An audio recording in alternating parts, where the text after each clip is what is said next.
Emotional algebra, where the heart meets the math. What is integral is derivative as you figure out your path.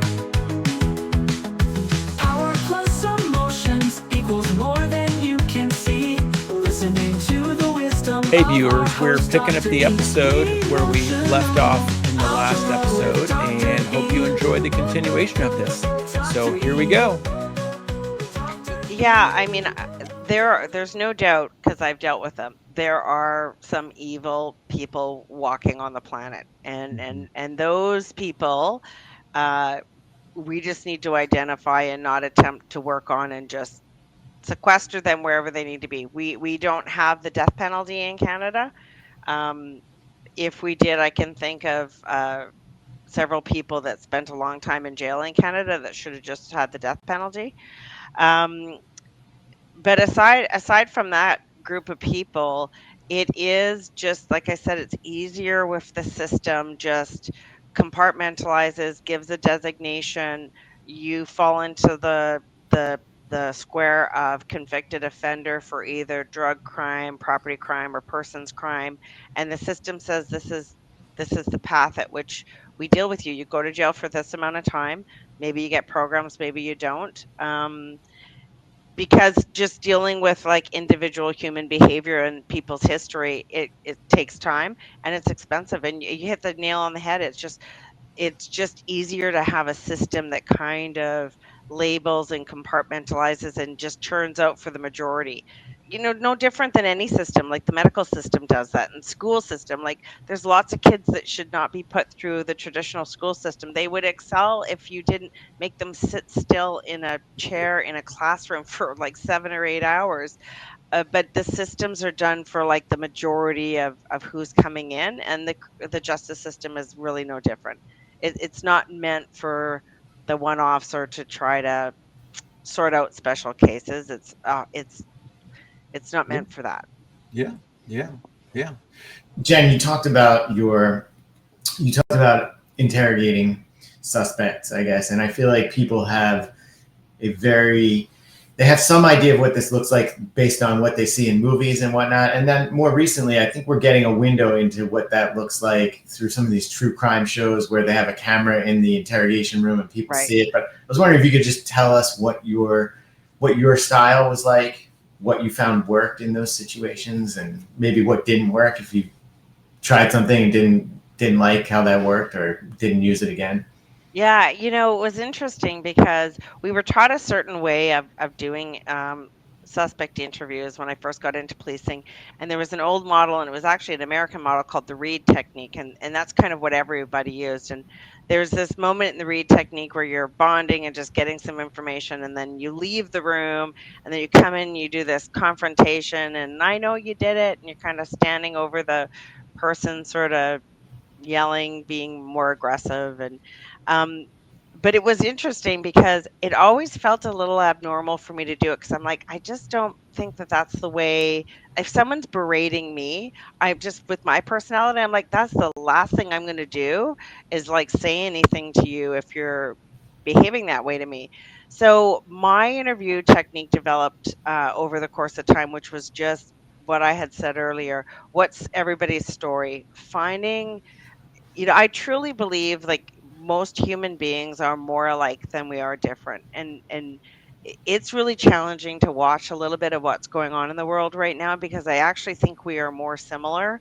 And if you took politics out and you took religion out and you just put people in a room together, you would realize, we all came from mothers and fathers, and we often all have siblings, and we've all experienced usually death of somebody that was important to us.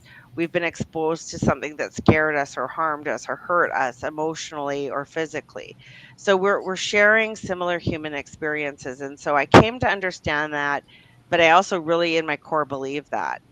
So when I would get in the interview room, I would always be like, what are the two or three things between me and this person, regardless of what they did? And I interviewed horrific pedophiles that abused children. I interviewed people who murdered people. I interviewed, a mother who murdered her child. Um, But the first thing I would do is, we're not all that different, so where's the connection point? And then it was always naturally for me at some point in time in the interview, it was like it would just dawn on me, this is the moment between me and this person where I'm just going to say, if I was you, I might have been in the same position. I just think maybe somebody would have helped me. There was always some kind of bridging point where, you're not much different than me. You just didn't have a spouse that supported you, or you didn't have a grandparent or a mother or somebody that interceded in that one moment where maybe, 100 other people out there had that interception, and on your day nobody did, and so this bad thing happened, and you're not a bad person, but you did a bad thing. And that was always my approach, regardless of whether it was male, female, or what the offense was, is I'm a human like you, and I make mistakes, and it's possible for me to have been sitting in the chair. And that technique is what resulted in a lot of most of the people that would tell me their story would tell me after, they would look me in the eye and know that I was being honest when I said it. And I meant it when I said it. I would not have abused kids, but I was the mother of my first child. And I remember what it was like when my son was colic and screamed for 5 hours straight. That was super difficult to deal with. But I had a mother that lived nearby, and grandma would come over and me a break, and my husband would come home. And sometimes single parents that deal with that every day don't have that. They should not shake and kill their child. But had they had somebody in their life that stopped that process, maybe they'd be like me and not where they were. And that people believe that, and they want to tell their story when they know you're not judging them for the one incident, or the thing that went wrong for them is not who they are. It's something that's gone wrong for them, and they can tell you're not judging them. And that's when they would tell me their story and confess, and tell me this is, and in the confession it's usually a version that allows them to be human. So it's the things that make them feel evil about what's happened is often that sort of excuse vetted out. But I never berated anybody to get a confession. I never had to. It was all about connection and understanding. And I think people ultimately, when they're suffering, regardless, want to be able to tell their story. They just want to share, and done properly, um, those can be really heartbreaking experiences. Yeah. And I think what you're talking about is the idea of, you always sought power with people, not power over them. Even the way that you worked on those confessions, you related to them. And I think, the key is that, to me, we all are born with the same emotions, as what we do with them that makes us different. And I think that's part of what you understood. And I think also what you're calling to, and I wanted to ask you a follow-up about this, is it seems that you've been very intuitive in your work from the beginning. I know we talked about a case, one of your first cases, where you drove past and there was a killer that you didn't have, I think it was serial killer, that you didn't quite have the information on, but you had a gut feeling about it. And I'd want you to share a little bit of that, and then say, how did you weave in your own intuitive sense that I think a lot of people in police work might have that, but while they feel like they can't talk about it because they feel afraid maybe to be judged or to be singled out in different ways. Yeah, I mean, it's so weird. I think we all have a sixth sense, and I think, like, animals in the wild sense danger and sense weirdness and sense when something's off, and act eh, on instinct. And I think humans have that too, but our thought processes, we did that out. We've used rationalization and explanation to kind of mute that intuition, that feeling, that voice, that whatever it is that you're like, well, that's just weird. There's no reason for me to think that way. But I think it's innately in us, and we've lost contact with it a little bit. So for me, what you're talking about is the serial killer, Robert Pickton, and he was believed to have murdered quite graphically about 49 women in the province that I live in. And one of the things that he would do, they were all sex trade workers, street women that were either needing to sell their body, or for drugs, or for life, or whatever it is. And he would take them to his pig farm in Coquitlam, and he would often butcher them, murder them. There was a belief he fed some of them to the pigs, but the body parts and the things that were found on his farm when he was finally arrested told an extremely graphic, gruesome story. And so my intuition with him was the night I saw him, what I thought was a drunk driver because he was weaving back and forth on the road. Um, and I pulled him over because of that, but he was stone cold sober. And I was dealing with him, and he had a passenger, a female passenger. And as the information was coming back from the dispatcher, he was already known to have been violent to sex trade workers. He had a couple of years before I stopped him, tried to actually murder a sex trade worker on his farm, and she managed to fight back. She got a hold of a knife, slashed him in the throat, and almost killed him. And she was able to run away. So there ended up being a criminal charge against him long before he was caught as a serial killer, which is actually not uncommon. That there's some other file or something that happens with a serial killer before the big file is unveiled. And so there was a trial to go to court for her, and I don't remember whether or not that fell apart because she didn't really want to cooperate with the court process. It was hard to find her to get her to go to court. I ended up meeting her on the street one time. So, long story short, once that information came back, I realized what I had seen was not a drunk driver, but every time he swerved over the road, there had been a sex trade worker standing on the side of the road. And I'm like, Jesus, he's out here hunting for a sex trade worker to go and assault. I didn't know that he was murdered. No one knew he was murdering women at the time. Um, so after I checked him on the street, I he was very clearly, there's only a couple people where I feel like they were evil and unnerving, and he was one of them. I felt very unnerved dealing with him on the street. Um, and I posted recently, I think that's what about what he had said about me in court because he didn't like that I was telling him, you basically need to get lost. I don't want you in our town. Go do whatever you want to do in another town, which he unfortunately did. But this connection part, I wasn't going to build a connection. He's a psychopath and a horrific murderer, and was killed in prison, I believe, a year or two ago. So good riddance. He's no longer walking this earth, which is great. So there was no connecting with him, but I knew I could connect with the women. And so the standard way of doing business up until then had been find a sex trade worker, tell her to get off the street, send her to another town because the business community didn't want them on the road.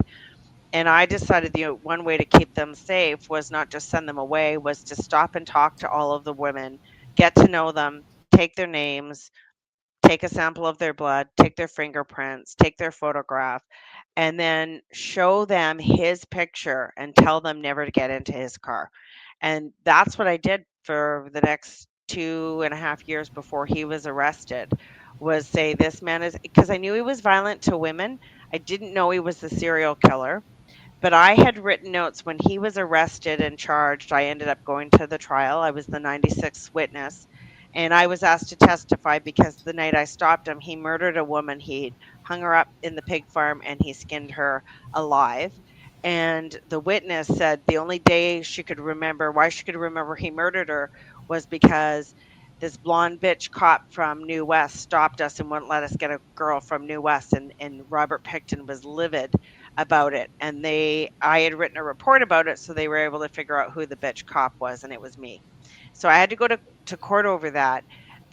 But ultimately what I ended up doing, and I had to read all my reports, is I started writing reports to every boss I could and every jurisdiction I could to say, I don't know what he's doing, but there are women going missing, and this is what I saw him doing. And I told everybody that I could.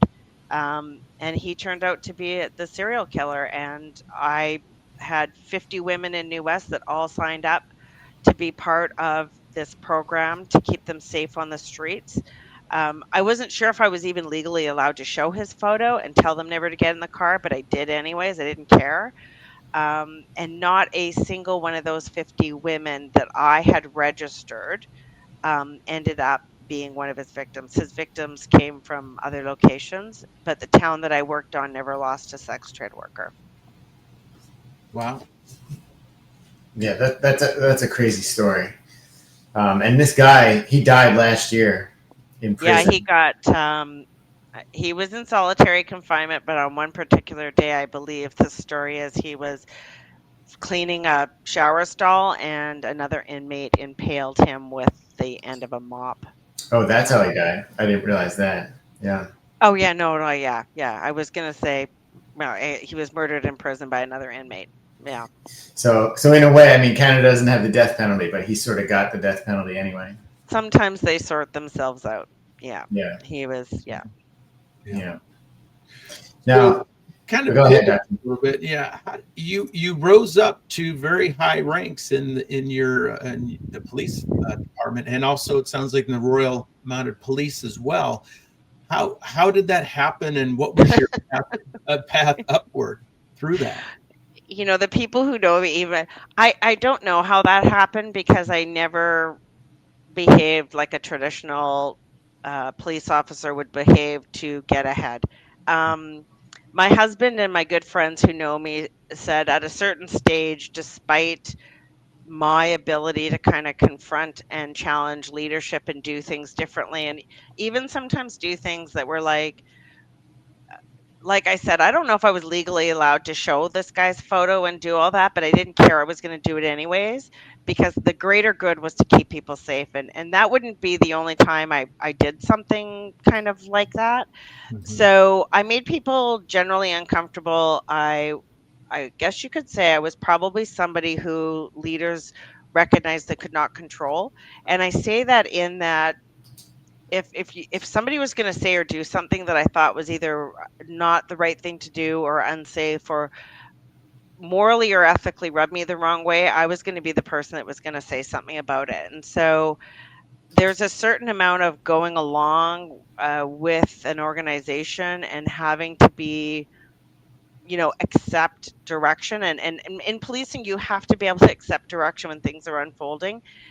But I learned that there was as many challenges and confrontations about difference of belief organizationally in the politics of policing as there were challenges in dealing with the human beings. In fact, I would say some of the most difficult things I had to do in my career had to do with speaking up to power within policing and challenging those that were in charge because it could be career suicide. So when you ask the question, I don't know. My friends and my family would say I was so good at what I was doing that even though they didn't want me in the job, eventually they just couldn't ignore that I was the best person for the job. I mean, there were people that would phone me and say, I was on the panel and they were trying to get someone else promoted and they really worked hard to not get you the job, but ultimately you're getting the job because you were just the best person for it. And it was the calls I would get were often like, okay, well, I guess we're promoting you again because and it literally it was never a rah rah rah, you got the job. It was like,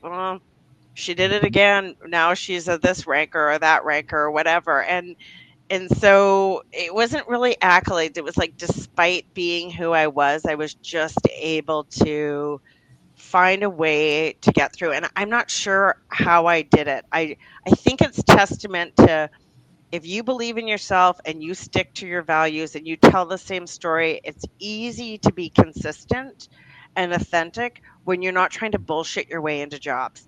And I never had to lie about what I had achieved. I never had to make something out of nothing. In fact, there was 1,000 stories I could have told to get promoted. And other people would be like, "Oh, I think I was standing next to somebody when something important happened and so I was part of that file." And I was just like, "Well, I can give you another example." And I could just rattle it off because I wasn't doing it to get ahead. I did the job and the things I did because it mattered to me. And Mhm. when I interviewed about that, it was just hard to ignore how legitimate my passion for the job and the people was. Yeah. And so I got to where I was, I think despite the fact that I was the way I was. Well, I hear a couple things in that. Is one is defiance, and I would say defiance is a protective emotion, and in a hierarchical culture, is seen as bad and wrong but strong, and it's trying to help us to win. Your defiance was motivated from a place to do the right thing. So I think if you look at it, it's how we use those emotions. And so even though hierarchically we might categorize them in different ways, we have to see that there is a purpose to each emotion. And the value of that emotion is to say, no, this doesn't feel right, and I'm going to support myself and or other people and or a change in policies that I feel like is in the highest good of myself and everybody. And that to me is what I hear with you, is that desire to live your life and present yourself from a place of truth, honor, and integrity as well. And those are the three words that I'm asking other people to live by. And I think that, you saw so many people who didn't do that, and yet you stuck to your own intuition and your gut and your truth, and it paid off. And I would hope that we can see more and more of that in the world, rather than the backroom deals or some of the manipulation or some of the things that we feel are the only ways to get ahead through life. And yeah, and sticking to your guns, it paid off without you even necessarily think about it. It doesn't look like you went into the field to say, I want to rise to this position, or I want to work in the business. You're just like, I want to do the right thing. And that's what I'm seeking. Yeah, absolutely. It's easy to do when you Mhm. just stick to what you believe, because you Mhm. never have to figure out what the story or the position is. It's just whatever comes out of you. Um, I never played the game, I guess you could say. And Mhm. what I think is so, refreshing is we have a lot of mistrust issues in the United States, obviously, with police officers, and there are more like you around the world. Often though, what we see are the ones that end up on the news, the people that we see that might abuse their power with teens and kids, and think that they have to be, again, look strong and have power over, versus see the wisdom and having power with. And I really wish that that approach that you've taken was more of a part of an education for everyone, as even as they're rising up through the ranks, and in leadership models, not because police officers are leaders in the culture. They're leaders in the community. And that's what I think you understood, no matter where you were at, is you were also a leader and an influencer. Recognize it even before TikTok and Instagram, and but the power of influencing people around you is something that you really understood. Yeah, I think, and I've said this to people before, because when I've given advice, and I meet with uh, women and men who are still in policing, and sometimes they're struggling with their environment, Mhm. or just sort of the lack of progression. And I've said this to people before, that, you know, real, and this is an RBG term, but like real change that matters takes time, and Mhm. it doesn't change overnight. When you try to change any environment or profession or situation overnight, you can be frustrated, and sometimes the mechanism of the change falls flat. And what I mean by that is, when I got into policing, there were no women in leadership roles. I never saw anyone like me in the job. Um, but you fast forward to today, and people like me were running the chief of police job for my hometown. I was in charge of 200 staff, 130 police officers. Then I was the deputy chief, hiring everyone for Surrey Police, the second largest police department in all of this province. But when I started policing, those positions were not held by women who, and I'm not saying it's got to be women. There are men who can be just like me. But what's going to happen over time is, I have led dozens and dozens of both men and women now in policing. When I got my first leadership role, was a leader in 2006. And so I held a leadership role for over, 20 years of my policing career. I was a leader of people. Over the course of time, the humans that I led, the men and the women, will have learned a way of leading and being policing from me. And they will eventually be the next leaders. And so you have to be patient enough for those people that have been like, oh, okay, so I can be like Jen Highland. I can show people that I care. I can take time and talk about my emotion and say as a leader I struggled with something, so it gives permission to others. And I never heard a leader ever tell a group of people that something bothered them or that they struggled. And I thought that set a very unfair environment for people who are like, oh, to be a leader, you can never be upset about anything. You can't be bothered. You can't have struggles because they never talked about it.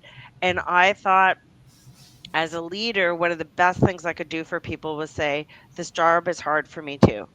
And it's hard for me to do X and Y, and I do it anyways, and I do it with your support, but never think I'm some superhuman person that you can't aspire to be.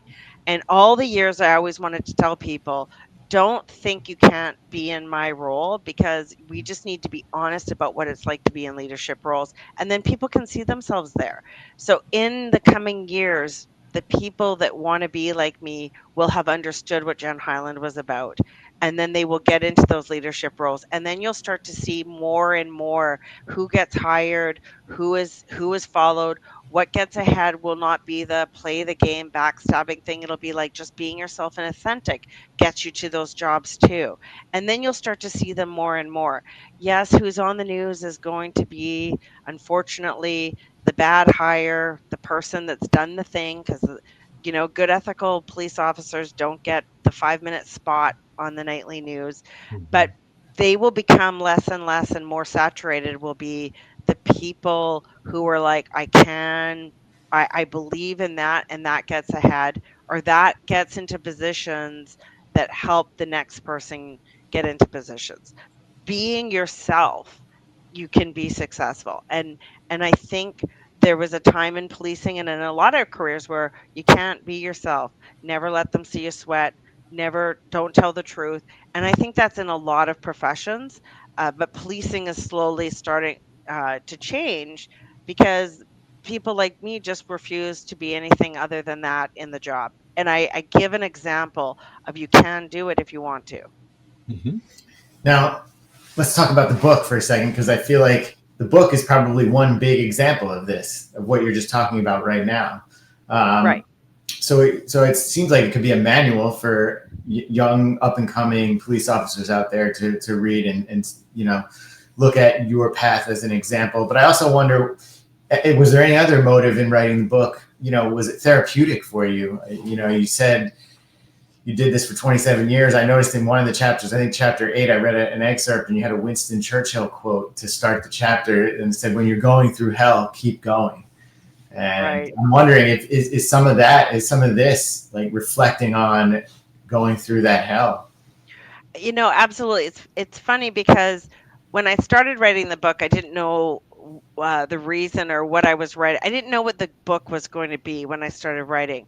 I became aware that I was having some pretty important experiences, but also that some of what I was going through was like not necessarily what the average person would experience. I'm married to a police officer. We would talk about our files, but my husband would often say, "Man, have you ever had some significant things you've gone through in your career for one person?"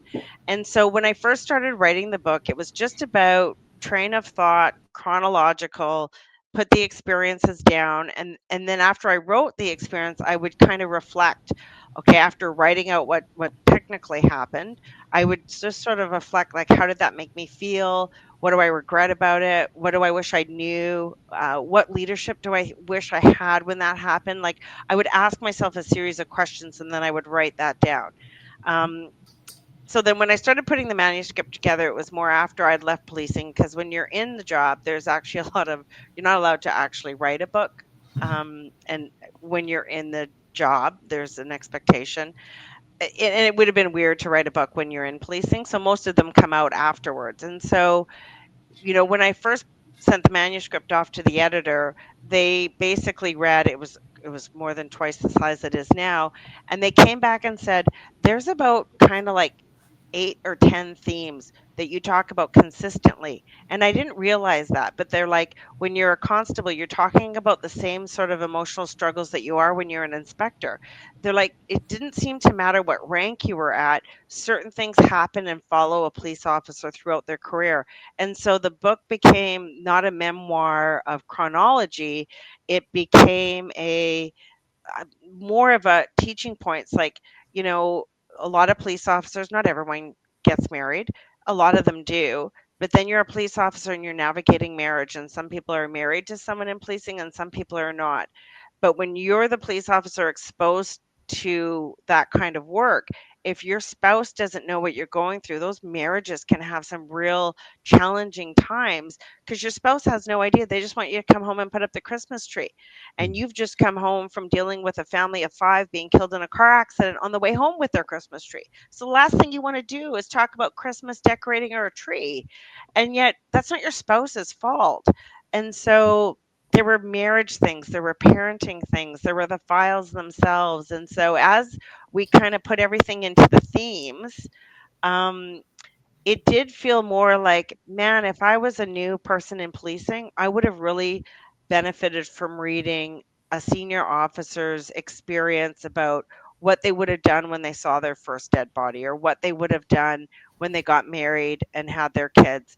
And so I thought, what a shame it would be for me to have gone through 27 years and be the kind of person who is a reflective, and I recognize I am, but also that I am not ashamed of who I am, and I'm not ashamed of what was hard, and I'm not ashamed to share my story.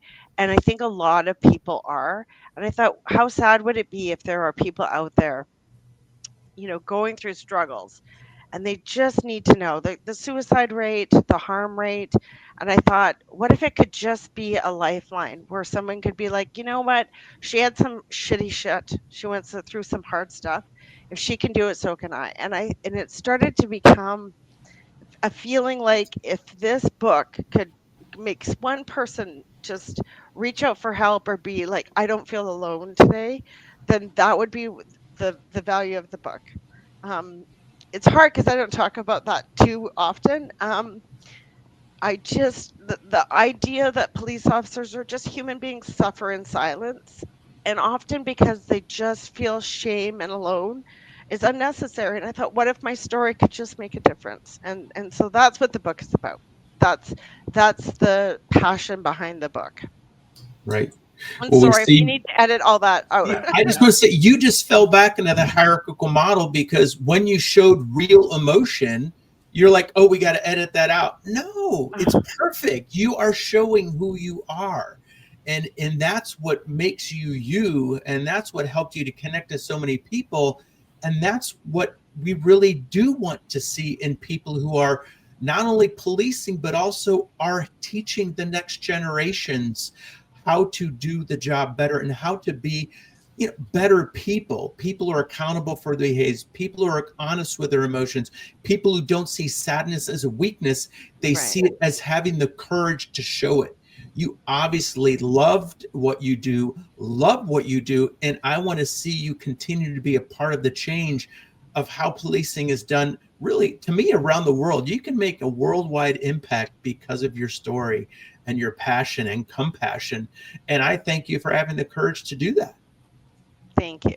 Yeah, and thanks for sharing that story about kind of what led to the book. And I want to say too, the book is called Tightrope.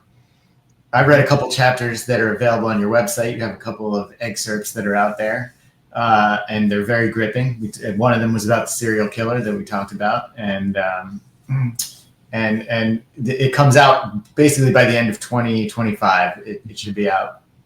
Yeah. Sometime soon. You're pretty much done with it. You did all your work on it. You're just waiting for the last few things to fall into place, right? Yeah, just waiting for the publisher to give the go ahead that it's now loaded and available on all the sites. Yeah. Amazing. And the sum of this is, to me, is they say the definition of insanity is doing the same thing over and expecting a different result. And we've seen the same thing happen in a lot of segments of our culture, like I said, with a lot of these hierarchical models, and you have to have power over and you have to inflict pain to affect change. And I do feel that pain can be a part of change. because it feels difficult to change. Change can feel scary, it can feel challenging. While we see the example and the difference that one person who got into policing has made that is resulting in change, that made a difference in the way that she saved lives by making sure people knew what they needed to look out for, by making sure people felt understood and connected with and were seen with compassion. We have to see that it takes more courage to show the emotions we might call weak in a hierarchical culture, but really demonstrate strength in seeing where our sense of shame and guilt and failure might be. Remember, shame lets us know when we've stopped loving ourselves. Guilt lets us know when we've really stopped loving other people and that we've done things to them we need to fix. Failure tells us when it's time to learn, and stupid says that it's failure times extra many things to learn. Even hatred that pushes us away from things that we feel have caused us pain, are causing us pain, or could cause us pain. And at that level, often hatred combined with vengeance and rage is when we see people act out to cause other people pain, as rage protects us when we feel in fear of our life or integrity feels threatened. So it is reactive. And vengeance is about having power over people, causing pain to people verbally, physically, in whatever act. So we want to see these combination of emotions that often come from us not dealing with the emotions within ourselves that feel bad and or wrong and or weak, because we can all win in this. We can all help people to find their way. And we really want to recognize all those police officers and everybody in the policing profession, even the military, who are the walking wounded. You don't see their wounds, they live with them. The people that they might police often are affected by them. And we want to see that. We want to see not the idea to defund the police. It's the idea of how do we look at the resources we put into to really help everybody's mental health together and to make sure we build stronger communities, not through judgment, but through observation, through empowerment, and through helping people to see, as you so eloquently said, Jen, that they're not alone. And I hope people who watch this episode will share it and let the people that they see on the streets, the police officers might see, say, hey, thanks for what you do, because it does mean a lot. You don't know how that reaches somebody. You see the smile. The smile makes a difference. And there's a Zen cone that says, you smile, the world changes. Keep that in mind as we all move forward from here. So on that note, I'm going to say, until next time,